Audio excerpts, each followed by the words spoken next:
I know a lot of people give up meat this time of year, so I made a meatless pigeon peas cook-up rice with okra and fried fish. I started by making green seasoning because I wanted this to season the fish. And green seasoning is just a combination of herbs and peppers that's very popular in Guyana and the Caribbean. Everyone has their own recipe. I do have a video with a green seasoning recipe, so I'm going to link that below in the description box. So I seasoned the fish with the green seasoning, fish seasoning, and salt. I didn't record it, but I did let this fish soak for about 10 minutes in water, lime juice, and salt before rinsing that off and seasoning it. I'm gonna set that to the side, let it marinate, and then it's time to get started on the rice. To my pot, I've added some oil. Once the oil is hot, I'm gonna add diced onions and chopped scallion. I'm just gonna saute this for a few minutes before adding the pigeon peas. And for this recipe, I am using canned pigeon peas. I'm also gonna add some green seasoning as well. I use canned pigeon peas because it's what I had on hand, but if you're gonna use fresh, it needs to be soaked and boiled until tender before proceeding to this step. To my pot, I've added coconut milk and I'm also gonna add some water.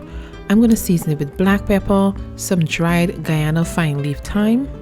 I'm also adding bay leaf, all-purpose seasoning, and beef bouillon powder. Now the beef bouillon powder is totally optional. You can use chicken bouillon or vegetable bouillon instead.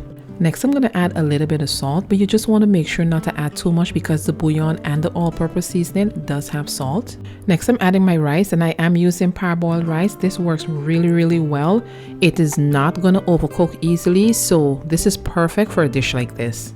I like to keep a kettle of boiling water on the side that I can add to the rice as needed so it doesn't lower the temperature of the food. I'm going to cover it and let this cook on low for about 20 minutes or so. Then I'm going to add the okra, cover it again, and cook it for an additional 10 minutes. While that steams, I'm going to slice up a cucumber. There's just something about a combination of the warm cook-up rice, hot pepper, and cold cucumber that just does it for me. Now you can just serve the cucumber as is on the side, but I'm going to make it the way in which I grew up eating it, which is to make like a light pickle. So I'm going to add the sliced cucumbers to the bowl.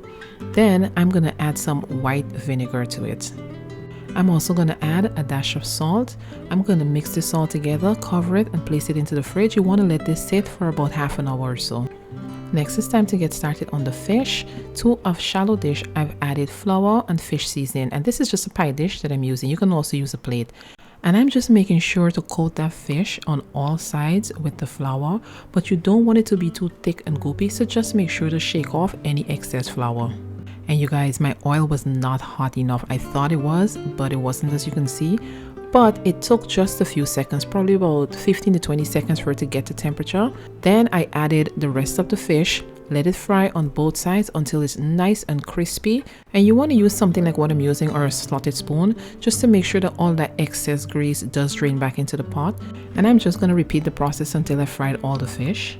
Now once the rice is done, I'm going to garnish with cilantro, and you're going to know it's done because the rice is going to be tender, the pigeon peas should be tender, and the okra should be tender as well. And there it is, nice and fluffy and loose, just the way I like it. And that's it, everything is done. We have some of the pigeon peas cook-up rice with the okra on the side, the nice fried fish, and of course the cucumbers to go with it. If you do try this dish, share it with me over on Instagram at @GNCanCook. The recipe will be linked below in the description box, and I will see you guys next Sunday.